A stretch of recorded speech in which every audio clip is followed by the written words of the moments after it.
आज जर्नलिस्ट से हम बात करेंगे। यहाँ देख सकते हैं 3 जर्नलिस्ट यहाँ बैठे हैं, ट्रैक्टर पर बैठे हुए हैं। आप देख सकते हैं यहाँ लैपटॉप लगाकर अपनी न्यूज़ को ये भेजने की कोशिश कर रहे हैं या भेज रहे हैं। हम इन्हीं से जानने की कोशिश करेंगे कि किसान आंदोलन को ये किस तरह से देखते हैं। जी, क्या नाम है आपका? मेरा नाम वैभव तिवारी है। तो हम लोग यहाँ पे जब से 28 तारीख से ये आंदोलन यहाँ पे शुरू हुआ है तब से कवर कर रहे हैं। जब आप देखते हैं मतलब जो हम लोग शुरू में आते हैं तो ऐसा लगता है कि चूँकि ये जो भाकियू से जुड़े किसान होते थे आते थे आमतौर पे कभी किसान क्रांति गेट पे अपना वो करते थे, एक दिन की पूजा वगैरह जो भी कुछ करते थे और उसके बाद ये वापस लौट जाते थे। शुरुआत में ये लोग का काफ़िला आया, मतलब जो भी कुछ किसान आए प्रोटेस्ट को लेके, तो हम लोग को लगा कि ये 1-2 दिन का होगा, उसके बाद ये लौट जाएंगे। लेकिन फिर उसके बाद उत्तराखंड और इन सब जगहों से किसानों की संख्या बढ़ने लगी। फिर उसके बाद महापंचायत होती है, तो महापंचायत में जब ये भाकियू महापंचायत करती है तो उसमें मतलब इकट्ठा आप मान के चलिए कि किसानों की ताकत बढ़िया मात्रा में दिखती है कि हाँ किसानों में है वो चीज़ कि जो एक रोष है, चाहे वो एमएसपी को लेके हो गया, चाहे जो भी अनाज हैं उनके स्टोरेज को लेके हो गया, तो ये सारी चीज़ों को लेके यहाँ पे दिक्कत थी। तो किसान अपनी मांग को लेके यहाँ पे डटे हुए थे। इसके बाद बताइए।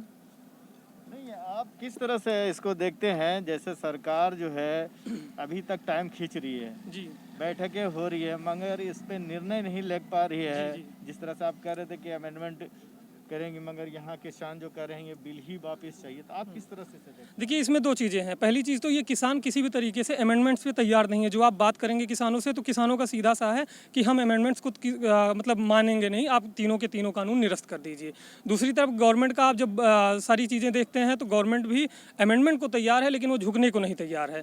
और जो आप देखते हैं कि लेकिन ये जब लंबा खिंचता जाएगा, जैसे रिपब्लिक डे के करीब जब तक माहौल जाएगा, मे भी हो सकता है जनवरी तक ये चीज़ें खिंच जाएँ, लेकिन रिपब्लिक डे के पहले गवर्नमेंट हर हाल में चाह रही है कि यहाँ से दिल्ली के जो सारे बॉर्डर हों लगभग शांत हो जाएं। तो ये चीज़ें हैं। वैभव जिस तरीके से आप ये देख रहे हैं कि अब से पहले कई इस तरीके से प्रोटेस्ट हुए हमारे देश के अंदर, उन प्रोटेस्ट हुए उनको ख़त्म कर दिया गया कोरोना की वजह से। सरकार अगर कहीं भी रैली करती है तो वहाँ पे कोरोना की कोई दिक्कत नहीं होती, लेकिन किसान जैसी सड़कों पे आता है तो बताया जाता है कि पेंडेमिक चल रहा है।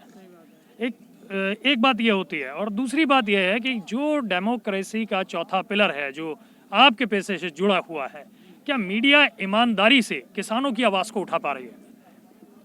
देखिए उसमें कई चीज़ें हैं। पहली चीज़ तो जो एज ए रिपोर्टर हम लोग काम कर रहे हैं तो पहली चीज़ तो ये हो जाती है। दूसरी चीज़ जो जब हम स्वतंत्र पत्रकारिता की बात करते हैं तो आप बेसिक सी एक लॉजिक समझ लीजिए।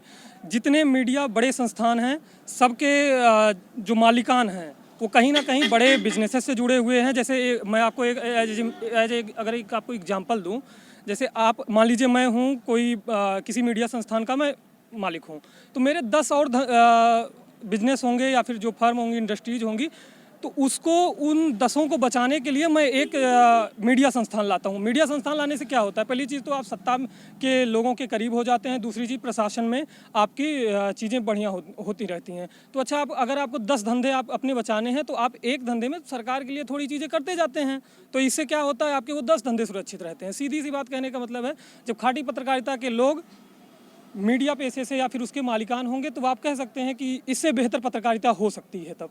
जी, आप भी जर्नलिस्ट हैं? नहीं सर, मैं किसान हूँ। अच्छा, आप किसान हैं। अच्छा, वही सवाल आता है, जिस तरीके से आज के वक्त में, अगर हम माइक दे दें, जिस तरीके से आज के वक्त में हम ये देख पा रहे हैं कि जो मीडिया है, एक तरफ मेन स्ट्रीम मीडिया है और दूसरी तरफ जिसे आप कहते हैं स्वतंत्र पत्रकारिता है, फ्रीलांस जर्नलिज्म है। क्या आप ये मानते हैं कि जब स्वतंत्र पत्रकारिता बढ़ेगी तो देश के जो हालात हैं वो बदलेंगे? देखिए स्वतंत्र पत्रकारिता की जो जब आप बात करते हैं तो कई चीज़ें होती हैं, सबके अपने अलग अलग पहलू होते हैं और हर आदमी कहीं ना कहीं अपने हित से जुड़ी हुई चीज़ें सोचता है। तो जब आप हर आदमी अपने हित से जुड़ी हुई चीज़ें सोचता है तो उसमें स्वतंत्र पत्रकारिता बेईमानी शब्द लगने लगता है हर जगह पे, क्योंकि सबके अपने लॉजिक होते हैं और सब लोग कहीं ना कहीं अपने स्वार्थ के लिए जुड़े होते हैं, चाहे हम हों, चाहे आप हों, चाहे जो हो। जी, थैंक यू। कहाँ देखते हैं भविष्य, कहाँ देखते हैं? क्योंकि आपने बताया कि हर इंसान अपना स्वार्थ देखता है, तो क्या आने वाले वक्त के अंदर जो मीडिया की हालत भारत के अंदर है उससे बदतर होने वाली है?